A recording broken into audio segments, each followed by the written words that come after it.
Highway के किनारे पहले पुलिस ने 2 लाशें मिलती है और उसके बाद सूचना मिलती है कि 4 लाशें जो है और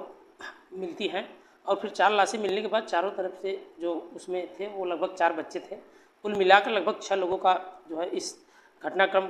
में जो है खुलासा होता है, जिसमें 6 लोगों का बुरी तरीके से कत्ल हो जाता है। जब फिर जो है सोशल मीडिया पर यूँ कहिए कि न्यूज़ चैनल पर हर जगह चर्चा होना शुरू हो जाता है और लोगों में एक तरह का एक सवाल था कि आखिरकार 6 लोगों का कत्ल किसने किया, कैसे किया। पुलिस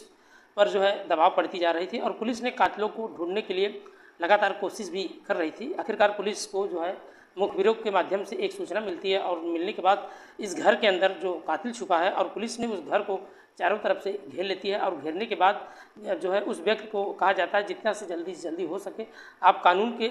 अपने आप को कानून के हवाले कर दो, नहीं तो पुलिस को मजबूरन आप पर जो है गोलियां चलानी पड़ेगी। जैसे ही पुलिस ये हुक्म सुनाती है, ये बात सुनते ही वो तुरंत ही जो है दरवाज़ा खोलता है और पुलिस जो है अलर्ट मोड में आ जाती है और दरवाज़ा खोलने के बाद पूछा जाता है पुलिस से कि तुम जो है किसके तलाश कर रहे हो। पुलिस बताती है कि हमें उस कातिल की तलाश है, जो हमें पूरी पक्का भरोसा है कि ये कातिल इसी घर के अंदर छिपा हुआ है। जैसे ही कातिल का जो है नाम पूछा जाता है, वो कहता है कि कातिल तो जिसको आप तलाश कर रहे हैं, वो जिसको आप जो है पूरा शक करें जिसमें जो है कत्ल किया है, वो तो अब से लगभग 1.5 महीने पहले जो है वो मर चुका है। पुलिस अब ये बात सुनकर पुलिस को बड़ी हैरानी हो जाती है और पुलिस जो है आश्चर्य हो जाता है कि आखिरकार पुलिस जो है कि मकसद जो था वो सही था या गलत था, इस तरीके से कातिल तक पहुंचना। और जिस पर शक किया जाता वो तो लगभग आज से लगभग 1.5 महीने पहले मर चुका था। कई सवाल पुलिस के पास खड़ी हो रहे थे, दिमाग में ऐसा उलझने बना रहे थे आखिरकार कातिल तक कैसे पहुंचा जाए और 6 कत्ल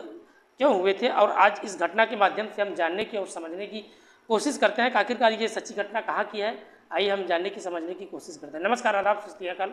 भदोही प्लस में आप सबका स्वागत है। मैं आपका दोस्त अमित कुमार। आज हम सच्ची घटना का जिक्र करने वाले हैं। दरअसल ये सच्ची घटना शुरू होती है राजस्थान प्रदेश का एक जिला लगता है भीलवाड़ा, और भीलवाड़ा बात कर रहा हूँ 27 जुलाई 2015 की सुबह की बात थी।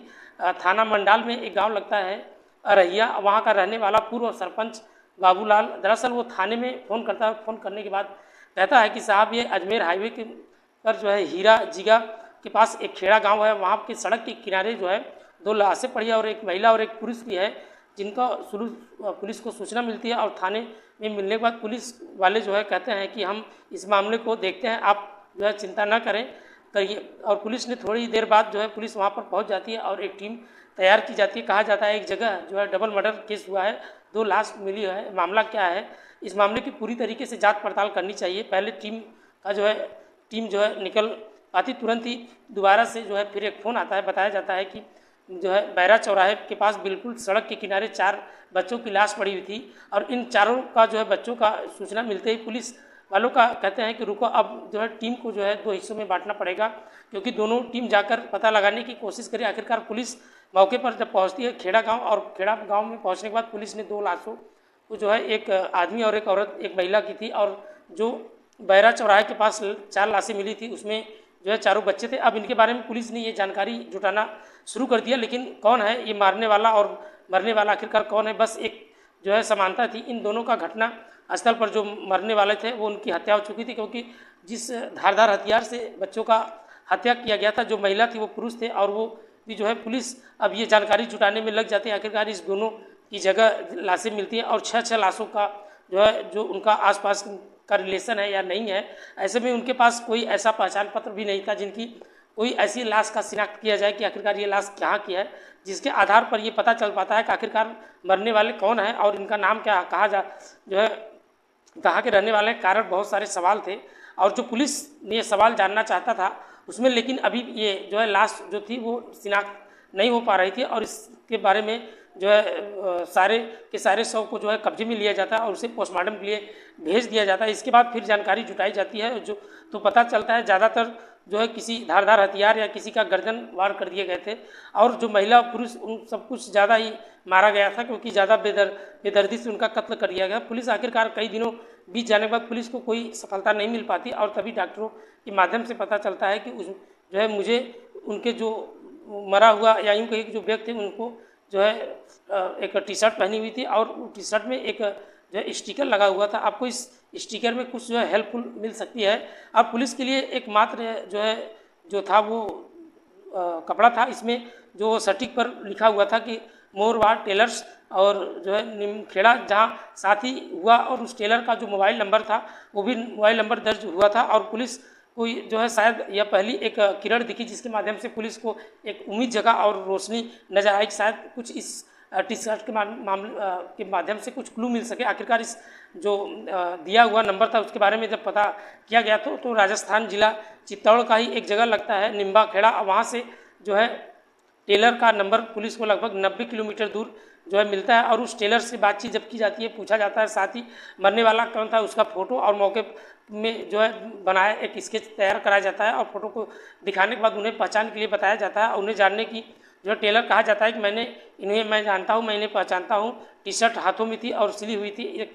काम करना चाहता हूँ, एक हाउसिंग बोर्ड कॉलोनी है जो निम्बाखेड़ा के चित्तौड़ में, जहाँ आपको जानना चाहिए, वहाँ आपको कुछ ना कुछ जरूर जानकारी मिल जाएगी। अब पुलिस को दोनों टीम जो है वहाँ पे पहुँच जाती है निम्बाखेड़ा और जाने के बाद पता लगाने की कोशिश कर रही थी जितने मारने वाला था और जिस घर में ये 6 कत्ल हुए थे, एक परिवार के, इस परिवार में कोई बचा नहीं था। और दरअसल मरने वाला जो है यूसुफ शेख उर्फ सोनू, जिसकी उम्र लगभग 38 साल थी और आसपास होती है, जिनकी पत्नी का चांद तारा उर्फ जो है सोनिया, जिनकी उम्र 33 साल थी, आसपास होता है बड़ा बेटा जिसका नाम अशरफ होता है और उसका उम्र 10 साल होता है, एक बेटी गुड़िया जिसका जो है होती है, जिसकी उम्र लगभग 7 साल होती है और आसपास में तीसरी जो बच्चा था वो उर्फ जो है साजिया उर्फ जो है साइदो, जिसका उम्र लगभग 4 साल था। आसपास ये छोटी जो बच्ची होती है जिसकी उम्र लगभग 2 साल के आसपास होगी। अब पुलिस वालों ने जो है जब इसके बारे में जांच पड़ताल करना शुरू कर देती है तो मोहल्ले वालों को बुलाया जाता है देख रेख के लिए। और दरअसल जब दरवाज़ा खुलवाया जाता है और घर का दरवाज़ा खोलने के बाद जो है अंदर जब डायरी एक पन्नी मिलती है और उसके में नंबर लिखा था, उस नंबर को जब डायल किया जाता है तो इस मारने वाले का परिवार का ताल्लुक होता है, जिसने कहा कि आपको हमारे घर में आने की बिल्कुल ज़रूरत नहीं है, आपको जो है पड़ोस में जानने की ज़रूरत है। पड़ोस में एक सलीम नाम का एक आदमी रहता है, इसके घर में जाओ और कातिल का वही मिल जाएगा, ना हो कातिल वही हो, क्योंकि सबसे बड़ा सवाल खड़ा हो रहा था, दुश्मन यूसुफ शेख का कोई नहीं था, जो सलीम था वो पुलिस को ये लीड मिलती है और पुलिस ने एकदम से चेहरे खिल जाते हैं, क्योंकि धीरे धीरे करके उम्मीद की जो किरणें थी वो जगने लगती है और ज़्यादातर जो तरीका था पुलिस की मदद मिलती है। आखिरकार सलीम के घर को चारों तरफ से घेर लिया जाता है और जो सलीम होता है उसके घर को घेरने के बाद पुलिस को आवाज़ लगाई जाती है, जितना जल्दी हो सके उतना जल्दी आप बाहर हो जाए, क्योंकि आप जो है पूरी तरीके से आपके घर को घेर लिया गया है, अपने आप को पुलिस को जो है हवाले कर दो। ऐसी बातचीत करने की जो है पुलिस वाले उसको इत्तला दे रहे थे, क्योंकि उन्होंने हमें पूरी भरोसा दिया था। लगभग ये 6 कत्ल जो हुए थे उसमें से कहीं ना हो मोहल्ले वाले अपने अपने घरों से निकल जाते हैं। पुलिस वालों को जब इस गिरफ्तारी के बारे में पता चलता है तो कुछ लोग बड़े देखकर आश्चर्य हो जाते हैं, पता चलता है कि सोचने पर मजबूर हो जाते हैं और आखिरकार पुलिस करे तो क्या करे। दरअसल पुलिस करे, आखिरकार पुलिस को जो है जो लीड मिलती है इस घर की मिलती है और उसका दरवाज़ा जो है ज़रूरत खुलती है। और लेकिन जब पता चलता है कि पुलिस को पैरों तले ये ज़मीन खिसक जाती है और दरअसल जो सलीम होता है वो लगभग जून का ही शुरुआती का महीना था, वो ये बात लगभग 2015 की घटना थी और 1-1.5 महीने का महीने पहले उसकी मौत भी हो चुकी थी। अब जो है नेचुरल मौत हुई थी। इस घटना में उसका जो है कोई लेना देना नहीं था बनता, क्योंकि वो जो है मर चुका था, क्योंकि किसी की हत्या करने के लिए उसने दरवाज़ा खोला था और वो दरवाज़ा खोलने वाला सलीम का बेटा होता है। जब सलीम का बेटा पूरी जानकारी दे रहा था तो उसके पिता का लगभग 1.5 महीने पहले उसकी मौत हो चुकी थी। पुलिस वालों का जब इसके सवाल का जवाब का जो है इंतजार कर रहे थे, उसकी आंखों में कुछ बोल रही थी, इसका चेहरा कुछ बताने की कोशिश कर रहा था, उसकी बॉडी और लैंग्वेज कुछ इस तरीके से हिल डुल रहा था, कुछ ना हो कुछ इशारा जरूर कर रहा था क्लू की तरफ। लेकिन पुलिस वालों की यहाँ पे कुछ नहीं मिलता और पुलिस वाले फिर अपनी जांच पड़ताल में जुट जाते हैं और तभी पुलिस वालों के पास बैठे एक बातचीत करते थे और उन्होंने कहा कि मैंने हो ना हो एक सर एक फिर से एक इस बारे में उस घर में जाना चाहिए, क्योंकि बहुत सारे लोगों को ये बातचीत के सारे सब जो इंस्पेक्टर थे उनसे बातचीत की और जो लेकिन वहाँ से कुछ नहीं मिल पाता और हमें सलीम का बेटा मिलता है, उसका नाम अशरफ होता है। अशरफ कुछ जो है अजीब तरीके से जो है रिएक्ट कर रहा था, आपको फिर से वहाँ पे जाना चाहिए। पुलिस का जो है पुलिस को ऊपर दबाव पड़ती है और अशरफ के पास जाती है और इस कहानी के बारे में जब जो है हैरान करने वाली बात ये आती है कि 6 लाश जो होती है किसी ने क्लेम भी नहीं किया और ये कहने वाला नहीं था, क्योंकि हमारे यहाँ इसलिए मजबूरी थी क्योंकि पुलिस उन सभी को जो है 6 के 6 थे, जिसमें ये 4 बच्चे मियाँ और बीवी थे जो है सुपुर्द देखा गया था और पुलिस ने अपनी देख रेख में कराया गया। आखिरकार पुलिस फिर जो है जो शराफत था उसको जो है फिर से पूछताछ की जाती है और 27 जुलाई 2015 की तुम रात कहाँ थे, उसने 28 जुलाई 2015 के दिन कहा थे पुलिस ने ऐसे कई सवाल उसके सामने खड़े किए, लेकिन उसने कहा मैं अपने दोस्त का नाम, जिसका नाम राजेश जो है पुत्र रतन लाला जो है खटिक है, जो उनके जो है नीमच के कुलेचर चौधरी का रहने वाला है और चौधरी मोहल्ले का ही वहाँ का रहने वाला है। पास ही पुलिस उसका नाम जो है एड्रेस और जानकारी जो है जुटाती है और वहाँ पहुँच जाती है। और बाद में खुड़गेर पहुँचने के बाद वहाँ चौधरी मोहल्ला का रहने वाला राजेश से पूछताछ की जाती है और राजेश ने बताया कि 27 जुलाई 2015 की रात को तुम कहाँ थे। उसने बताया कि 28 जुलाई 2015 को कि दिन वहाँ जो है तुम कहाँ गए थे। वो साहब हम अजमेर शरीफ जो है दरगाह में जो है जियाद करने के लिए गए थे। उसने जब पूछा जाता है कि तुम्हारा जो दोस्त था उसका नाम अशरफ है, क्या वो भी तुम्हारे साथ ही गया, तो उसने कहा कि साहब मेरे साथ ही था और ये घटना स्थल जो है अजमेर की तरफ यानी जो थी उसमें और भीलवाड़ा के रास्ते पर ही हुई थी, क्योंकि पुलिस ने जो है इन दोनों को सब इंस्पेक्टर के सस्पेंड के आधार पर इन्हें हिरासत में लिया और इनसे बातचीत करना शुरू कर दिया। और बातचीत करने के बाद फिर शुरुआत में जो अशरफ था उसने अजीब तरीके से बातें जो है वो करने लगता है और जवाब देना शुरू कर देता है। लेकिन पुलिस वाले जब अपने तरीके से उससे पूछताछ करना शुरू हो जाता है तो चौंका देने वाली बात सामने आती है कि दरअसल जो पिता था उसका सलीम, वो जो मरने वाली महिला होती है उसका नाम जो है चांद उर्फ सोनिया होता है। उसने जो है उसके बारे में बताया और पता चलता है कि उसके जो बाप था वो चांद तारा के साथ अवैध संबंध था। इसकी वजह से ही सलीम घर पर अजीब तरीके से बातें किया करता था, लड़ाई किया करता था, झगड़ा किया करता था और पूरे परिवार को जो है जो बेइज्जती इंतजार और परेशानियां जो है इज्जत इंसानियत और परेशानियां झेलनी पड़ती थी। काफ़ी समय बीत जाने के बाद देखकर जो है इसी बात को देखते हुए शायद सरफराज को जो है घुटन पैदा हुआ और अपनी अंदर ही अंदर वक्त आगे बढ़ता चला जाता है। और किसी न किसी, हालांकि चांद थी उसके तारे के परिवार के जो अशरफ के अच्छे जो है पेश आया करते थे, लेकिन फिर भी उसका जो पिता था वो घर में जाता था और हर तरीके से क्लेश हुआ करता था और इसलिए तब सब जो है ऐसे ही चलता रहा। उसने कुछ जो है नहीं किया, लेकिन अचानक ही उसके पिता की जून 15 में उसकी जो है पिता की मौत हो जाती है और चलसावा और उसके पड़ोसियों का बुलाया जाता है। चाँद तारा के यूसुफ को भी बुलाया जाता है और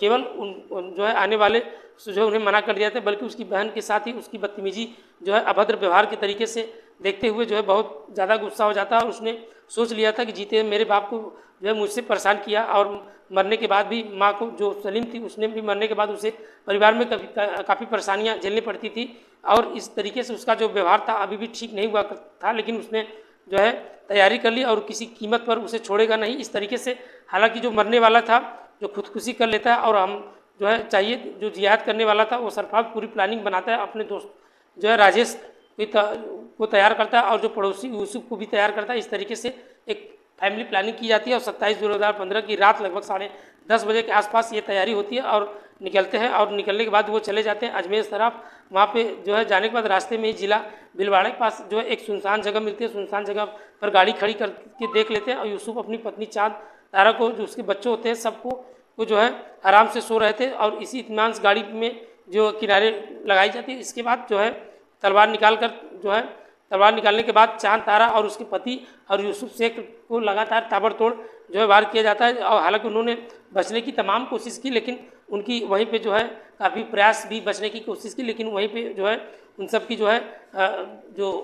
प्रयास थी वो नाकाम हो जाती है और उनका जो है कत्ल हो जाता है। उसके बाद राजेश और उसका जो साथी था अशरफ, वो दोनों मिलकर पत्नी की हत्या करने के बाद बच्चों का भी हत्या कर देते हैं और ज़ोर ज़ोर से वो रो रहे थे, चिल्ला रहे थे, चीख रहे थे, लेकिन अम्मी अब्बू करके, लेकिन उनको जो है ज़रा भी इस बात की जो है पुष्टि नहीं हो पाई। आखिरकार 4 किलोमीटर दूर जाने के बाद बच्चों को जो है रोना बंद नहीं किया तो साथ ही उन्हें लगा कि ये बच्चे पूरी कहानी बयां कर देंगे और फिर उन दोनों ने एक एक करके उतारकर सभी बच्चों को उतारने के बाद सभी को गर्दनों को गला रेत कर वहीं मार दिया और एक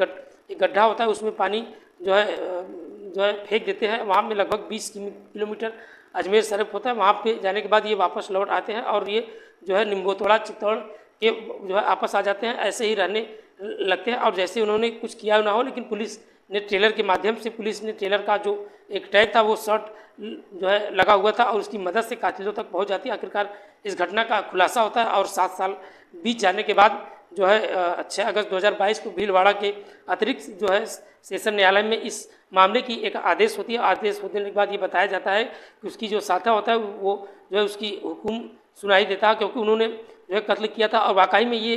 जो यूँ कहिए कि जो हीनियत तरीके से ये बहुत ही भयानक तरीके से किया गया था। इस घटने के बाद प्रदेश भर में इस बात को लेकर लोगों में दहशत आखिरकार फैल जाता है। कोई इतना जो है हिमानियत तरीके से इतना जो है दर्दनाक ऐसे भयानक कत्ल कैसे कर सकता है। दोस्तों, इस पूरे घटना को सुनाने का उद्देश्य किसी को दिल दुखाना, किसी को परेशान नहीं करना था, बस आपके साथ शेयर करना था। आप अपना सपोर्ट और प्यार ऐसे ही बनाए रखिए। मिलते हैं नेक्स्ट में, आज कितना